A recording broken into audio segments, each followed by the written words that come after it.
우리가 잘 알고 있는 대로 꿈꾸는 자 또는 꿈쟁이 요셉으로 알려져 있습니다. 이 요셉이 꿈 때문에 어려움을 겪게 되어지는데 2절 말씀을 보면 그의 나이 17살 때에 겪었던 어려움에 대해서 소개를 하고 있습니다. 이 요셉은 참 용모가 빼어난 사람이었습니다. 그래서 외모가 참 뭐라고 그럴까요? 그 외모가 흠잡을 데가 없는 사람이었거든요. 그래서 용모가 빼어나고 아름다웠다라고 하는 그런 표현이 있어요. 이 말은 뭐냐면 얼굴이 잘생겼을 뿐만 아니라 조각 미남일 뿐만 아니라 몸매도 그럴 뿐만 아니라 좀 한두 가지 빠지는 게 있잖아요. 키가 너무 크거나 키가 또 너무 작거나 그래도 조금 그렇잖아요. 얼굴은 조각 미남인데 배가 또 툭 튀어나오면 또 그렇잖아요. 그런데 성경에서 말하는 이 요셉의 모습은 정말 잘생겼다 그 말입니다. 정말 우리나라의 저와 같은 너무너무 잘생겼다 이렇게 소개를 하고 있습니다. 근데 이 요셉의 성격이 조금 이제 문제였어요. 요셉의 성격은 어렸을 때부터 타협을 모르는 성격이었던 것 같아요. 그래서 제가 볼 때는 그 성격이 올곧고 강직한 성격인 것 같거든요. 그리고 그 위인이 참 충성된 사람인 것 같아요. 그런데 사람은 모든 것이 마찬가지인데요. 장점이 단점이 되기도 하고 단점이 장점이 되기도 하거든요. 어떤 사람은 말을 너무 잘해요. 막 대인관계도 좋고. 그런데 말을 잘하는 것이 장점인데 단점은 뭘까요? 꼭 말 때문에 실수하게 되어지죠. 반대로 어떤 사람은 꼭 어디 가면은 꽂아놓은 보리자루 같아요. 그냥 말도 못하고 꿍 해가지고 그 속에 구렁이가 몇 마리 들어앉아 있는지 무슨 생각을 하고 있는지 단점은 어디를 가든지 말을 잘 못하고 주변머리가 없다 이렇게 소리가 듣는데 장점은 뭐냐면 입이 무겁고 참 믿을 만한 사람이다 이렇게 이제 우리가 생각이 되어지잖아요. 그래서 모든 사람은 마찬가지예요. 장점이 단점이 되기도 하고요. 그 단점이 장점이 되기도 합니다. 요셉의 경우도 마찬가지인 것 같아요. 그 성격이 타협할 줄 모르고 올곧고 참 이 강직한 그런 성품이다 보니까 단점은 뭐냐면 이 고자질쟁이에요. 고자질쟁이. 요셉은 어렸을 때 어머니를 잃었습니다. 그리고 그 형제들 틈에서 자라게 되어졌는데 그 형제들이 자꾸 잘못을 하는 거예요. 그러면 잘못할 때마다 쪼르르 누구한테 달려가냐면 아버지에게 달려가는 거예요. 아버지한테 이게 전부 다 고자질하는 거예요. 아버지, 형들이 어떤 말 했고 무슨 일 했고 전부 다 고자질하는 거예요. 성경을 보면요. 한 번 고자질했다는 것이 아니라 지속적으로 고자질했다 그 말입니다. 지속적으로. 그러니까 형제들이 얼마나 믿겠습니까? 그런데 아버지는 누구만 편애하고 있어요? 이 요셉만 편애를 하고 있는 거예요. 그렇잖아도 조각 미남에다가 옷도 보세요. 그 옷을 그 아버지가 특별히 요셉에게는 이 나이가 들어서 낳은 아들인데 한 90세 이제 정도 해서 낳은 아들이었거든요. 그러니까 얼마나 귀하겠습니까? 그래서 이 요셉을 또 그가 사랑했던 라헬의 아들이니까 얼마나 아꼈겠습니까? 그래서 이 요셉에게만은 채색 옷을 입혀줬던 것 같아요. 그 말은요, 오늘식으로 이야기하자면 다른 형제들은 저 남대문 시장, 동대문 시장에서 그냥 옷 아무거나 사 입히더니 요셉에게는 백화점에서 명품 옷만 사 입히는 거죠. 여러분 남의 이야기니까 전혀 약이 안 오를 거예요. 형제들은 약이 오르는 거예요. 아버지가 이거 편애를 해도 너무 편애를 하는 겁니다. 그리고 그 아들이 고자질을 하면 조금 혼도 내줘야 되잖아요. 너 다시는 그런 이런 고자질 하지 마 그래야 되는데 이 요셉의 말이라면 무조건 아버지가 들었던 것 같아요. 그래서 형제들이 이 요셉을 미워하기 시작했습니다.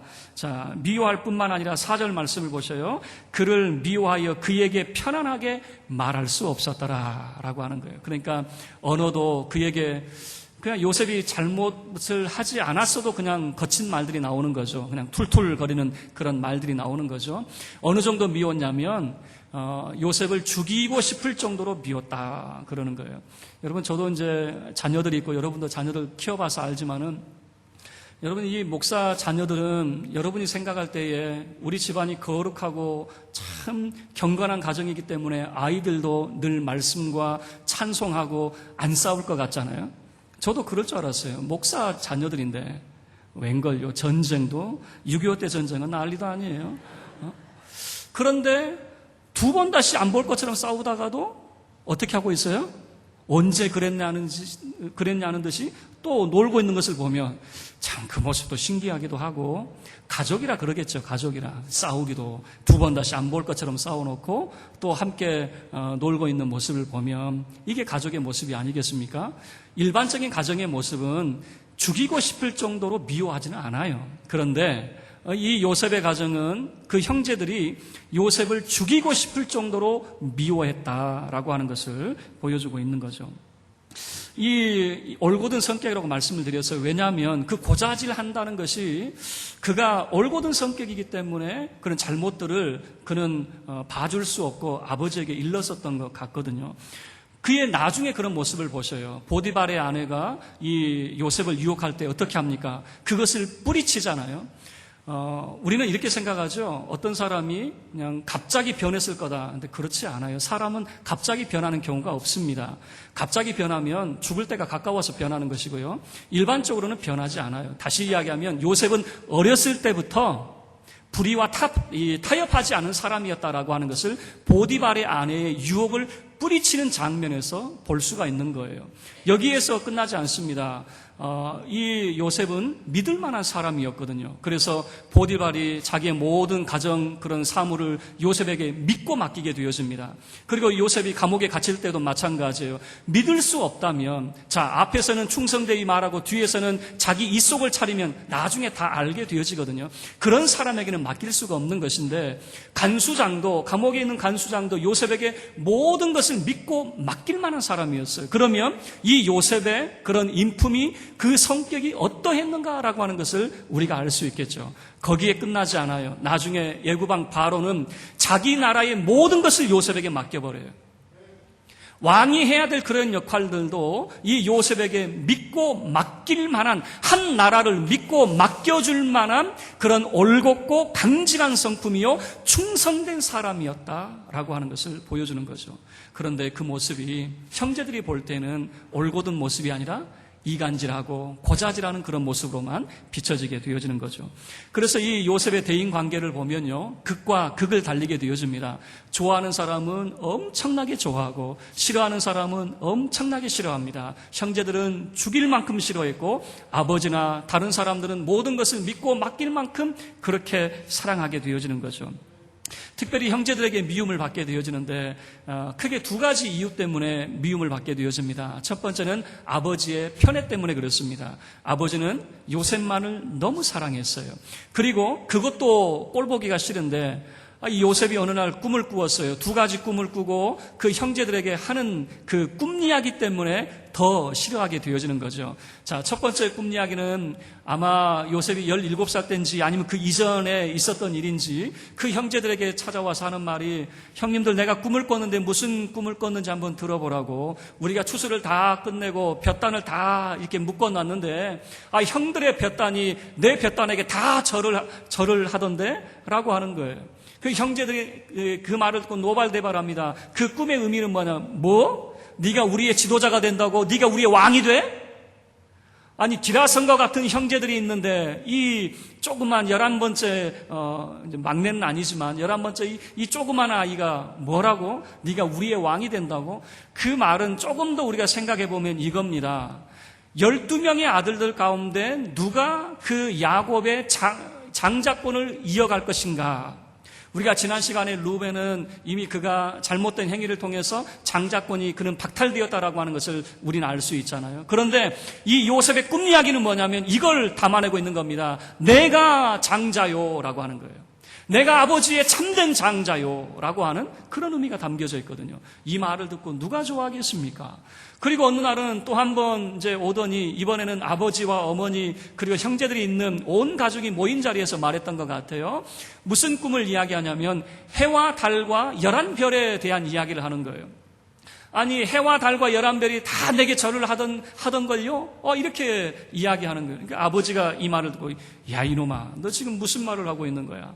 아버지하고 어머니 그리고 너희 형제들이 너한테 절을 한다고 말이야? 너 도대체 무슨 말을 하고 있는 거야? 라고 하는 거죠. 다른 형제들은 그 말을 듣고 막 이게 뭐라고 그럴까요? 화가 치밀어 오는 겁니다. 막 화가 불글불글 치밀어 오는 거예요. 저놈이 아버지 백 믿고 말이야. 아버지가 사랑한다고 말을 함부로 하고 있는 거예요. 자기가 이 집안의 대장인 것처럼 형제들이 기라성 같은 형제들이 있는데 자기가 이 집의 대장이라고 이 집의 장자라고 꿈 이야기를 지금 막 퍼뜨리고 있는 것이거든요. 근데 아버지는 마음 한켠에 그 이야기를 담아두고 있었습니다. 그리고 이제 시간이 지나서 이 형제들이 이 요셉을 죽일 수 있는, 이제 죽이려고 하는 그런 음모를 꾀하게 되어집니다. 그 이유는 뭐냐면 그 꿈 때문에 그렇습니다. 이놈이 없어야 되겠다라고 하는 그런 생각이었거든요. 어느 날 그 형제들이 양을 치러 세겜에 다 올라갔습니다. 그때에 아버지가 요셉에게 이야기합니다. 지금 네 형제들이 세겜에 양들을 치고 있는데 좀 안부 좀 묻고 와라. 네 형제들이 지금 잘 있는지 어떻게 되어져 있는지. 아마 이 세겜에서 무슨 일이 벌어졌던 것 같아요. 이제 성경은 자세하게 소개를 하고 있지 않기 때문에, 아니면 지금 돌아와야 될 시간이 지났는지 아버지가 형제들이 궁금한 겁니다. 그래서 한번 네가 가서 그 세겜에 올라가서 네 형들이 잘 있는가 한번 보고 오너라라고 하는 거죠. 그리고 요셉이 이제 그 세겜에 올라가게 되어집니다. 아버지의 심부름이니까. 그런데 온 세겜을 뒤져봐도 없는 거예요. 보통 여러분 사람이 그 충성되지 못한 사람은 그쯤 하면 돌아가는 거예요. 내가 가보니까 형들 없던걸요? 하고 돌아가는 것이거든요. 그런데 계속해서 떠나지 않고 이제 배회하고 있는 겁니다. 이 모습을 어떤 사람이 봤어요. 이 젊은이 당신은 왜 이곳에서 이렇게 배회하고 있는가? 이제 그랬더니 내가 저 헤브론에 살고 있는 그 형제들이 양을 치러 이곳에 왔는데 혹시 본 적 없습니까? 내가 아무리 찾아봐도 그들이 없네요. 그러니까 이 친구 지금 그 사람들이 도단으로 간다고 그랬어. 도단으로. 그 말은 세겜에서 좀 더 위쪽으로 올라간다고 그랬어. 그러니까 가봐. 그러면 형제들을 만날 수 있을 거야 라고 하는 거죠. 그래서 도단까지 올라가게 되어집니다. 올라가는데 형들이 저 멀리 보니까 요셉이 오고 있는 거예요. 그 요셉이 오고 있을 때 형들이 이제 모의를 하게 되어집니다. 자 보세요. 18절 보세요. 요셉이 그들에게 가까이 오기 전에 그들이 요셉을 멀리서 보고 어떤 음모를 꾀하게 되어집니까? 죽일 음모를 꾀하고 있다라고 하는 거죠. 얘를 우리 이 자리에서 없애야 되겠다라고 하는 거죠. 그리고 서로 말하게 되어집니다. 꿈꾸는 자가 오는도다라고 하는 거죠. 저는 꿈쟁이야, 꿈쟁이. 그러니까 이것은 매우 비아냥거리는 그런 이야기입니다. 이놈이 꿈 이야기하는데 참 말도 안 되는 꿈 이야기하면서 자기가 마치 아버지의 장자가 된 것처럼 우리들보다 더 위가 되는 것처럼 이야기하는데 이놈 꿈쟁이가 오는구나 라고 하는 거죠.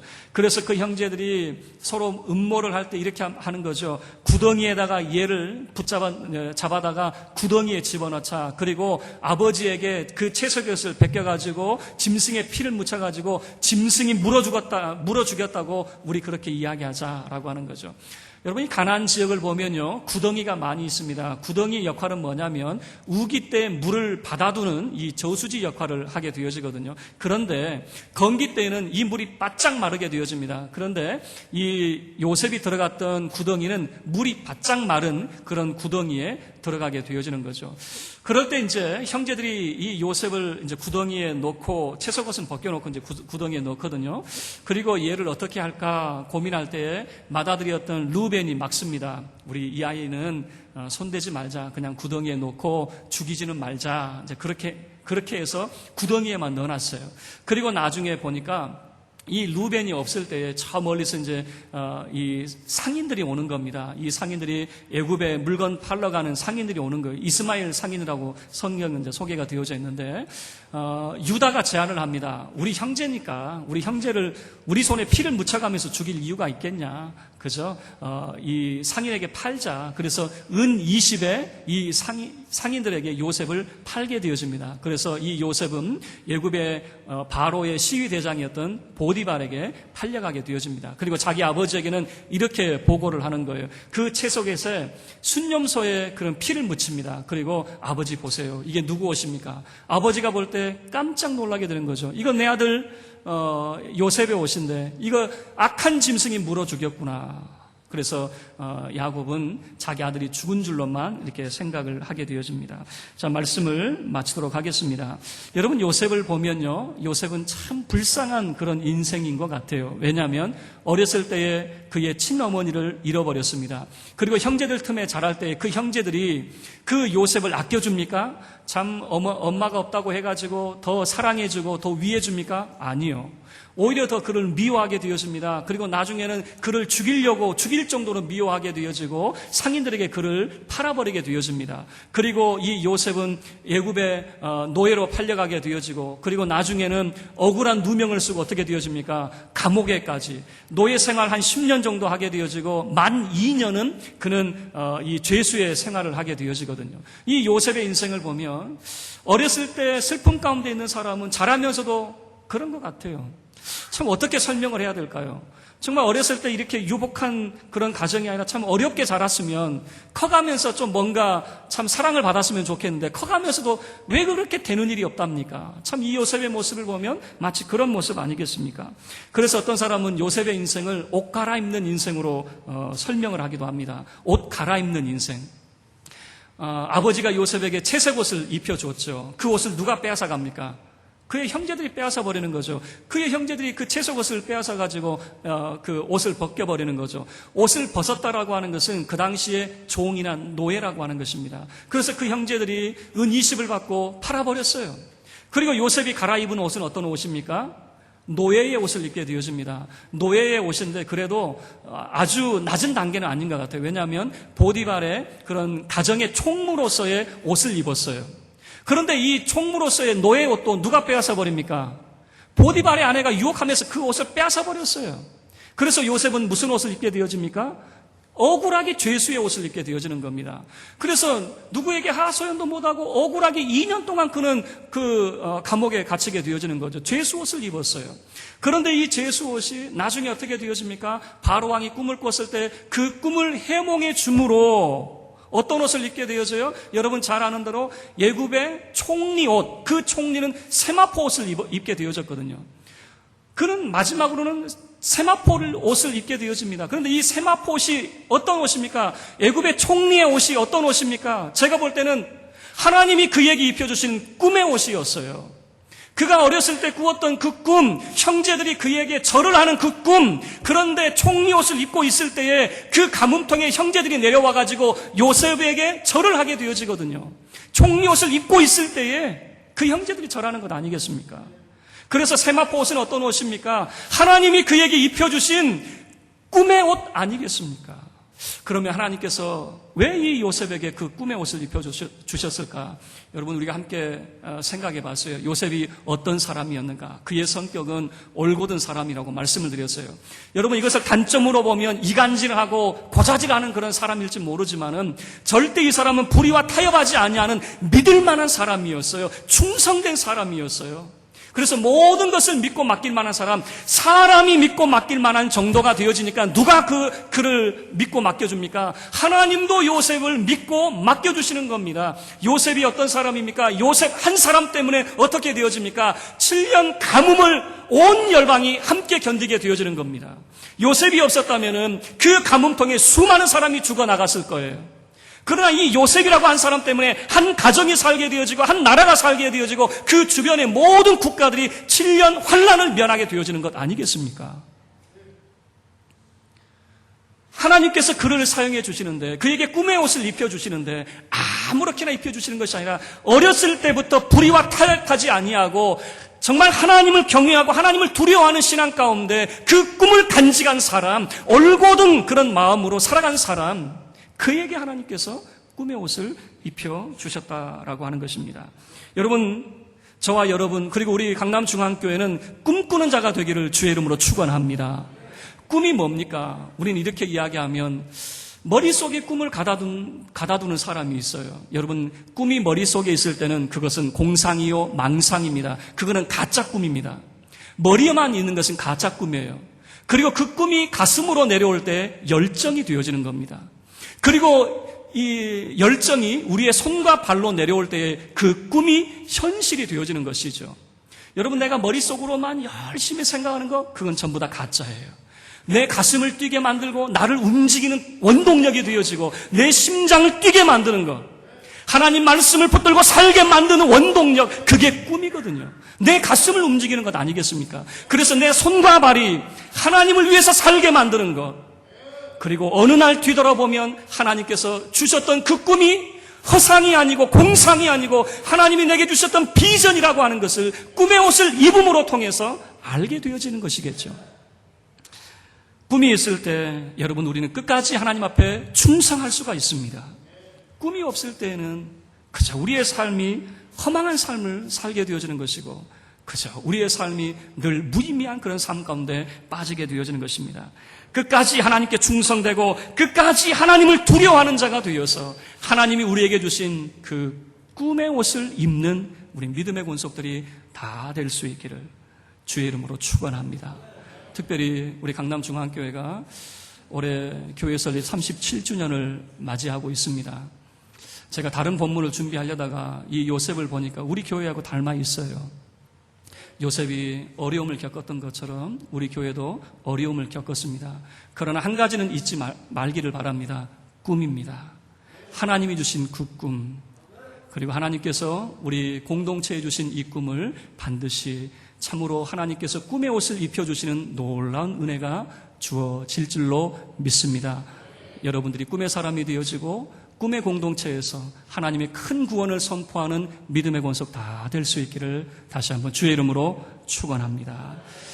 오늘은 좀 특별한 순서를 갖도록 하겠습니다. 우리 중창단 교회 설립 우리 37주년 기념 감사에서 특송 있도록 하겠습니다.